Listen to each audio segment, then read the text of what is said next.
Rebonjour à tous. Est-ce que vous avez bien mangé? Wow, c'est déjà pas mal. Alors, on va reprendre pour cet après-midi. On a encore pas mal de choses à faire devant nous. Je ne vais pas vous reprendre le programme, vous l'avez juste derrière moi. Donc, je vais passer tout de suite à l'avenir du métier, puisqu'on parle souvent des jeunes agents, et on avait très envie d'avoir un petit peu leur avis et de savoir ce qu'ils pensaient du métier. Patrick, vous voulez ajouter quelque chose? Non, tout simplement de faire venir vos invités et je passe la main, comme on dit, et à vous de questionner. Alors, juste une petite précision. Je vous rappelle que pendant l'interview qui va avoir lieu là, et aussi pour la table ronde tout à l'heure, n'hésitez pas à envoyer vos tweets, n'hésitez pas à envoyer des questions. Le but, c'est aussi qu'on récupère des questions pour pouvoir vous répondre. Donc voilà, le hashtag Congrès AGA. Alors, je vais demander à Nathalie Quesquin, que je dois voir quelque part là, voilà, merci Nathalie, de venir s'asseoir. Je vais vous la présenter.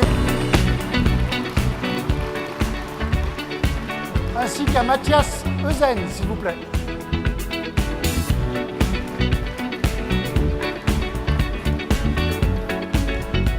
Tout va bien? Décontracté? Alors, je vais vous présenter à tout le monde. Donc, Nathalie, tu es agent Allianz à Nîmes et tu as une particularité intéressante, tu es en pleine formation, puisque tu vas la terminer le 1er avril 2018. C'est ça. C'est toi qui as choisi la date ou comment ça se passe? Non, ma vie est un sketch jusqu'au jour du début d'activité, donc c'est une bonne date. Ce sera la mienne en tout cas. Avant de faire ta formation, tu étais inspecteur de la compagnie donc Allianz en patrimoine et encore avant, tu étais notaire. C'est ça. Parfait, ça va, mes fiches sont bonnes alors. Parfait, bien renseigné. Mathias Eusen, tu es agent Generali, très bonne compagnie. Et tu es dans l'Est parisien, alors rappelle-moi Est parisien parce que je sais que tu as 2 agences. Je suis dans l'Est parisien, à Montreuil et à Champs-sur-Marne. Très bien. Tu es agent depuis le 1er janvier 2016.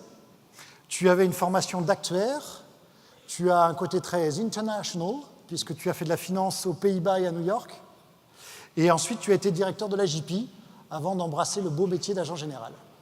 Exactement, les fiches sont parfaites. J'en profite pour saluer l'ensemble des agents AXA avec lesquels j'ai eu l'occasion de travailler dans une vie antérieure. Parfait. Alors, on va essayer d'être élégant. Ce sera toujours Nathalie qui commencera à nous répondre. Cette chance. Pourquoi tu as voulu devenir agent général? Alors, comme tu l'as si bien évoqué, dans une vie antérieure, j'ai été notaire. Et j'ai toujours gardé à l'esprit, il y a 10 ans de ça, quand j'ai quitté le notariat, un jour de devenir chef d'entreprise. Donc le premier virage a été pris quand je suis rentrée en tant que conseiller en patrimoine chez Allianz. Au fur et à mesure des évolutions, j'ai eu la grande chance d'avoir le poste d'inspecteur patrimoine. Grande chance pourquoi? Parce que pour moi, c'était l'occasion d'appréhender mieux encore le quotidien des agents. Quelles étaient leurs problématiques, leurs points de satisfaction, et surtout quelle relation conseil ils avaient avec le client, chose qui était essentielle pour moi. J'ai eu l'opportunité de me positionner sur un portefeuille l'année dernière, enfin au mois de juin. Donc ravie, pourquoi? Parce que ça va me permettre d'avoir cette dimension managériale de chef d'entreprise à laquelle j'aspire depuis très longtemps. C'est un métier de conseil où la relation de confiance avec le client est primordiale. Et c'est un métier qui ne fait que bouger, en plein mouvement. Donc c'est ce à quoi aussi j'aspire, ne pas m'enfermer dans quelque chose qui reste ad vitam aeternam et qui soit acté, gravé dans le marbre. Et surtout, un métier qui va me permettre d'être multispécialiste, donc un réel challenge pour moi, parce que jusqu'aujourd'hui, j'étais une spécialiste du droit, une spécialiste du patrimoine, et j'aspire en tout cas à devenir multispécialiste. Donc ce métier-là va me le permettre en tout cas. On parlera de l'avenir du métier tout à l'heure. Alors Mathias, même question, pourquoi agent général? Pourquoi agent général? Bon, après une rupture brutale, je me suis posé la question à mi-carrière de me dire qu'est-ce que j'ai envie de faire? Et j'ai découvert je me suis révélé l'entrepreneuriat. Alors l'entrepreneuriat, c'était ma volonté. J'ai failli racheter une boîte de formation au pilotage professionnel en avion. Et puis, un accident d'avion m'a ramené les pieds sur terre, enfin surtout la tête en l'occurrence. Et je me suis rappelé que j'avais quand même 22 ans d'expérience professionnelle en assurance. Et naturellement, le métier d'agent, qui alliait à la fois cet entrepreneuriat et l'entrepreneuriat et l'assurance, c'était pour moi complètement naturel. Et il y a eu un rendez-vous sympathique avec les équipes de Generali qui m'a confirmé ce que j'avais en tête sur cette entreprise qui était plus, qui favorisait le côté agent entrepreneur. Et je ne le dis pas pour Generali, je le dis pour l'ensemble des compagnies. Je pense que c'est important, en tout cas c'est ça qui m'a séduit, c'est le fait qu'on était dans la promotion de l'agent entrepreneur. Bon, rappelle-moi, tu as fini ta période probatoire, tu peux parler librement. Maintenant je peux parler. Alors Nathalie, toi qui es en pleine formation, qui ne peut donc pas parler librement, donne-nous les plus et les moins de ta formation, comment tu t'es sentie dans ce parcours-là. Alors effectivement, j'arrive au bout de mes 4 mois et demi de formation. Je termine là, dans 10 jours. Je soutiens mon plan de développement initial d'agence. Alors mon côté perfectionniste fait que je ressors de cette formation quelque peu frustrée, et c'est bien normal, parce que c'est une formation initiale. Donc le but de ces formations est ni plus ni moins, et vous l'avez tous vécu, de mettre plein de personnes qui viennent d'horizons différents sur un niveau de base équivalent. Et puis après, libre à nous, au fur et à mesure des rencontres qu'on fait au quotidien, des cas qu'on est amené à rencontrer, de travailler et d'approfondir certains domaines. Donc je me retrouve frustrée parce que ce côté perfectionniste fait que j'ai encore beaucoup de choses à apprendre, et heureusement, et tant mieux pour moi. En revanche, il y a quelque chose qui m'a largement surpris, c'est que tous autant que vous êtes, tous et toutes, parce qu'il y a quelques dames quand même, vous êtes des indépendants, et on a parfois tendance, quand on arrive, à se dire finalement ces gens-là sont tous concurrents. Et j'ai eu la grande chance, et je pense que ce soit chez Allianz ou dans n'importe quel réseau, et vous en parliez tout à l'heure en plénière, j'ai eu la grande chance d'être accompagnée par les agents qui m'ont accueillie sur le terrain, mais toujours avec le sourire, à partager leurs bonnes pratiques sans aucun filtre. Et c'est en ça que je ressens, pour le coup, la chance d'appartenir à un groupe, à une entité, quelle qu'elle soit. Je représente Allianz, mais je pense que c'est pareil chez Generali, chez AXA, peu importe. Donc c'est une grande chance parce que j'ai été très bien accueillie, et je sais que demain, malgré toutes les questions que je peux me poser et tous les doutes que je peux avoir, je sais que je pourrais être accompagnée par ces agents sur le terrain qui sont non pas des concurrents, mais en tout cas des confrères avec qui je vais pouvoir travailler. Bon, et pas trop déboussolé d'avoir Christian comme président. T'es pas obligé de répondre. Je le connais depuis quelques années, Christian, ça va. Donc Mathias, toi, ça fait 2 ans que tu es agent. Est-ce que, par rapport aux attentes que tu décrivais tout à l'heure, est-ce que tu as vraiment une réponse à ces attentes? Alors, je prendrais une image pour répondre. L'image de traverser une rivière avec un gué. La formation initiale, pour moi, ça a été une très belle pierre au milieu de cette rivière qui m'a donné envie d'aller plus loin. C'était super boostant. Effectivement, ça peut être frustrant, mais c'était quelque chose d'intéressant. Et après, je suis arrivé sur une rive et en fait, il y avait un peu de brouillard à la sortie de la formation. C'était pas très très clair. Et j'ai trouvé des belles choses derrière ce brouillard et puis des choses qui étaient moins bien. Alors ça, c'est aussi le quotidien. Je le pressentais, le quotidien qu'on vit chacun les uns les autres sur les choses qui sont perfectibles et qu'on travaille pour améliorer. Mais j'ai aussi trouvé des choses intéressantes. 2 exemples. Le portefeuille. J'ai 22 ans d'expérience vie. Je me dis, 95% d'IAR dans le portefeuille, je suis le roi du monde, on va multi-équiper ça facile et je vais exploser les compteurs.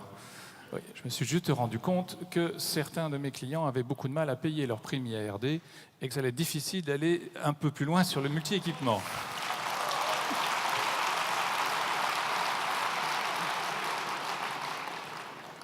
Mais j'y travaille.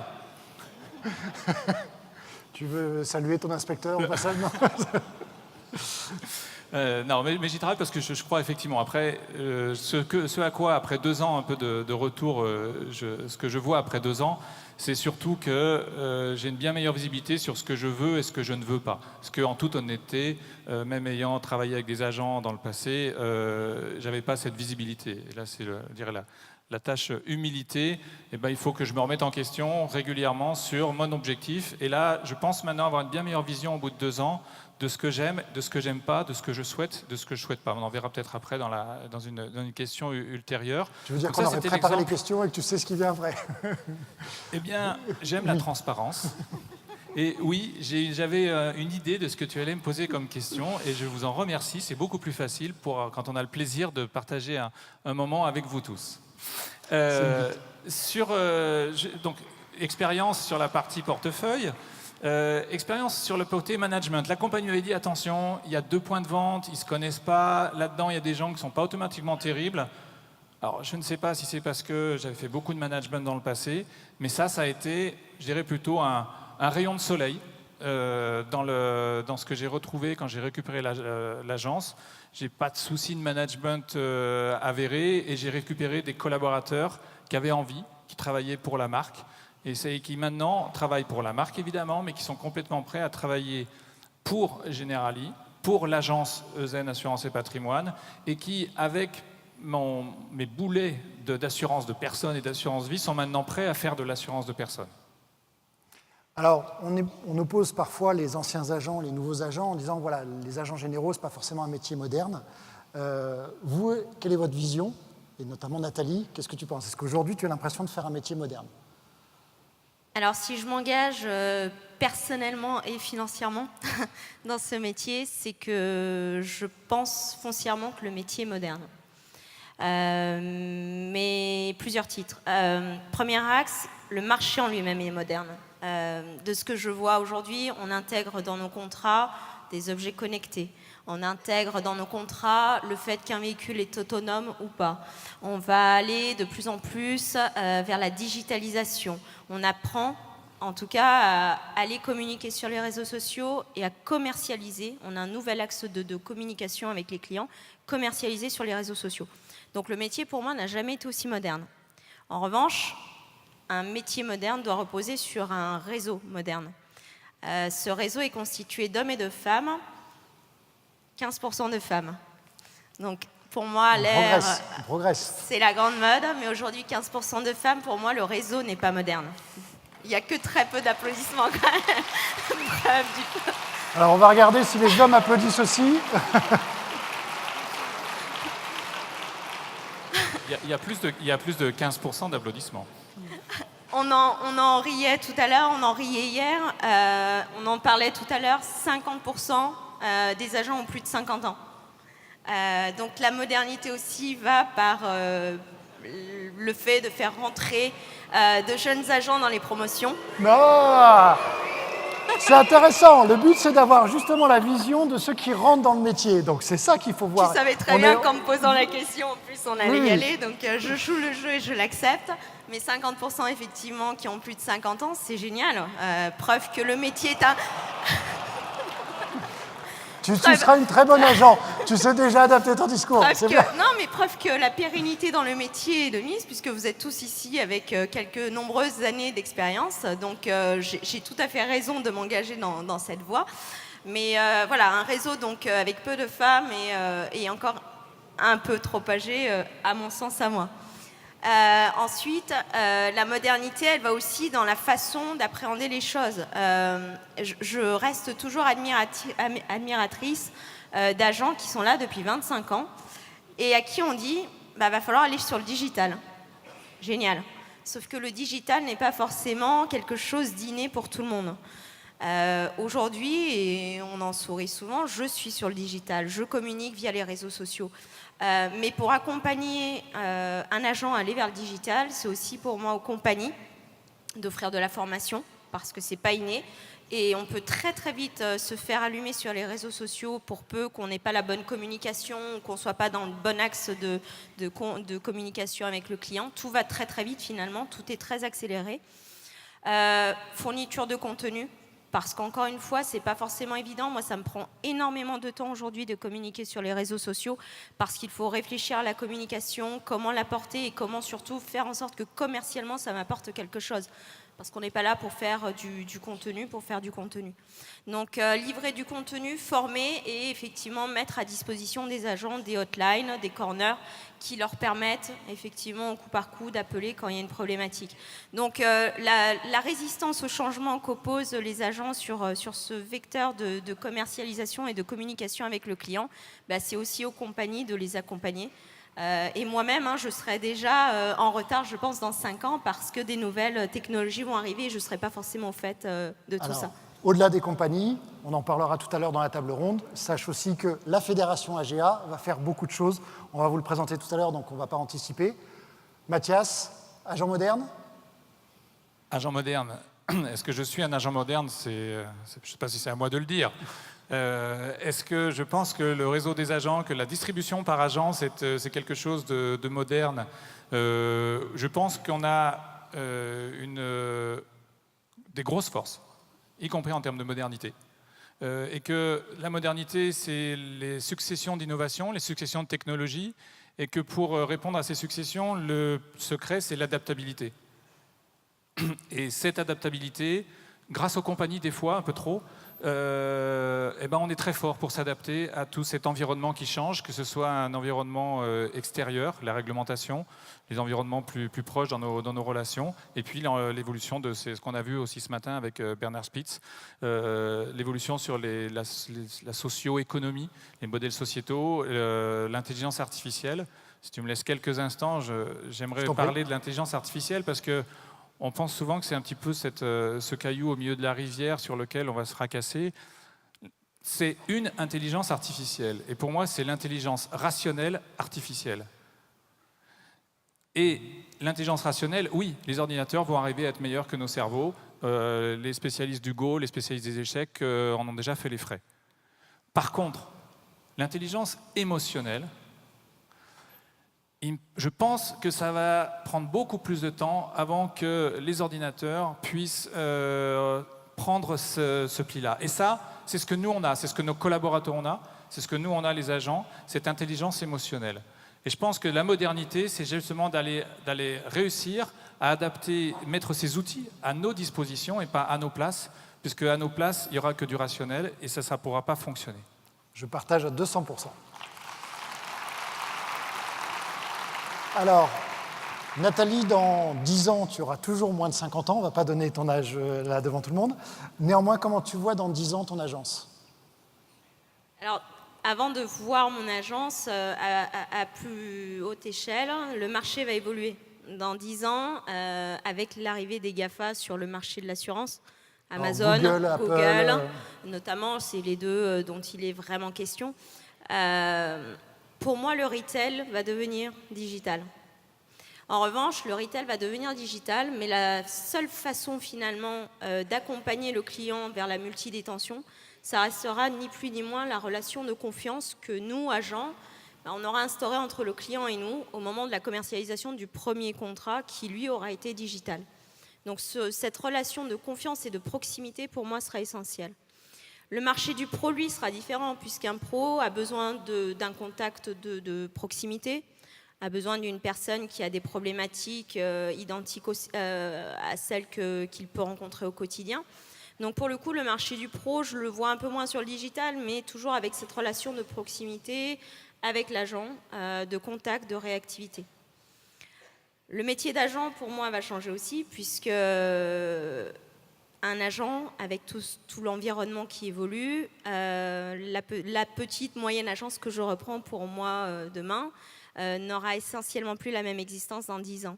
Avec ces changements, pour moi, une agence dans 10 ans, c'est une agence de plus grande taille, avec une association, avec des pôles de spécialisation, pour plus de réactivité, plus de proximité client, parce que le client est de plus en plus exigeant. Et comme on le disait tout à l'heure, sur Internet, les seules choses qu'il va être en mesure de comparer, c'est le tarif et le tarif. En dehors de ça, ce qu'il va trouver, c'est le service, c'est l'accompagnement et les spécialisations. Donc, mon agence à moi dans 10 ans, je vais te dire dans 5 ans, peut-être, dans 10 ans, j'en sais rien encore, mais dans 5 ans, j'espère avoir 3 agences, un associé et 5-6 collaborateurs. Voilà. C'est un beau projet. Mathias, même question. Ton agence dans 10 ans? Mon agence dans 10 ans. C'est pas exactement la même aujourd'hui que celle que j'avais construite il y a 2 ans dans mon plan de développement, tout simplement parce que j'ai appris en 2 ans, ça je l'ai évoqué tout à l'heure en introduction. À quoi elle ressemblera mon agence dans 10 ans? Moi j'ai une vision peut-être un petit peu plus, je ne sais pas si dure, en tout cas différente de celle de Nathalie, sur le marché du particulier de masse. Pour moi, et alors là ça n'engage vraiment que moi, le marché du particulier de masse, à terme, ne peut pas être distribué par des agents généraux autrement que par une approche beaucoup plus digitale. Mais dans ce cas-là, où est la valeur ajoutée de l'agent général? De mon point de vue, on est trop cher pour pouvoir faire des petites primes et beaucoup de temps passé avec des gens qui ne rapportent pas assez. D'un point de vue rentabilité, c'est comme ça que je vois les choses. Et donc l'évolution que j'aurai moi sur mon portefeuille sera une évolution vers plus de valeur ajoutée, plus de partenariat avec mes clients, à savoir vraiment à devenir le partenaire incontournable de mes clients chefs d'entreprise, de mes clients profession intermédiaire, profession libérale.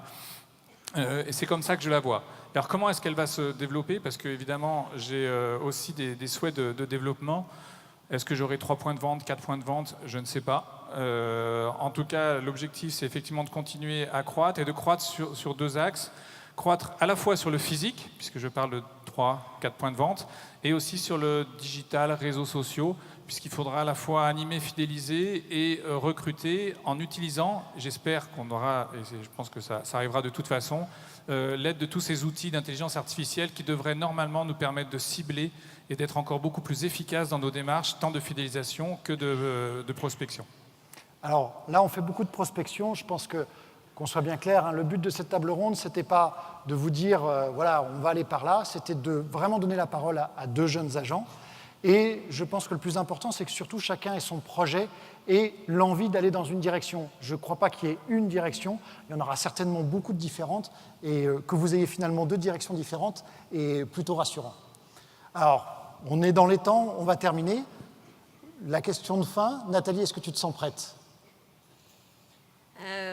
Est-ce que je me sens prête? Quand je vois qu'au bout de 10, 15, 20 ans d'activité, vous êtes toujours aussi friand de formation, d'accompagnement par les équipes d'inspection et par les équipes de formation, ça serait très prétentieux de dire qu'au bout de 4 mois et demi, je suis prête. Je ne le suis pas du tout. On m'a donné, alors pour faire un petit raccord avec l'actualité, on m'a donné l'envie d'avoir envie. C'est à moi maintenant d'allumer le feu,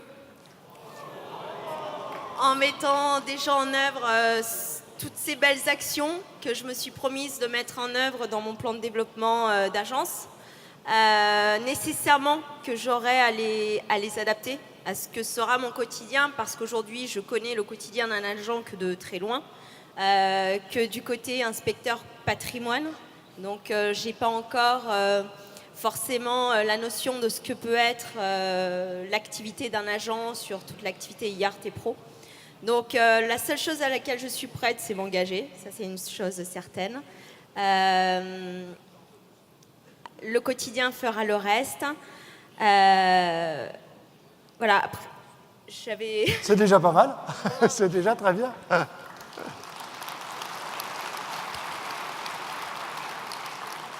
Alors, je vais changer un peu la question. Mathias. Est-ce que je suis prêt? Non, toi, je pense que tu es prêt. Enfin, j'espère, pour toi.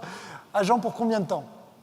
Comme tu as eu déjà plusieurs vies, est-ce que tu te vois... Agent pour combien de temps? Aujourd'hui, j'ai fait ma première moitié de carrière dans d'autres cieux. J'aurais envie de dire, ça va dépendre de beaucoup de choses, de beaucoup de personnes.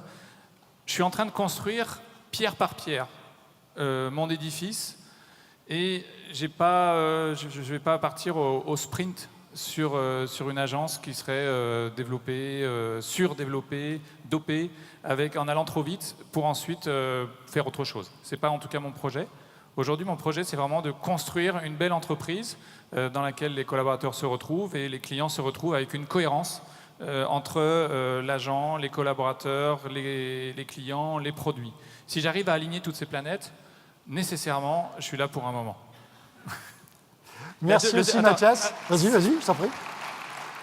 Si je peux juste rajouter une deuxième chose, il y a un truc qui qui me donne vraiment envie de continuer à être agent. Il y en a plein, mais il y en a un en particulier, tu l'as évoqué un petit peu, c'est cette notion de famille, de confraternité qu'on a.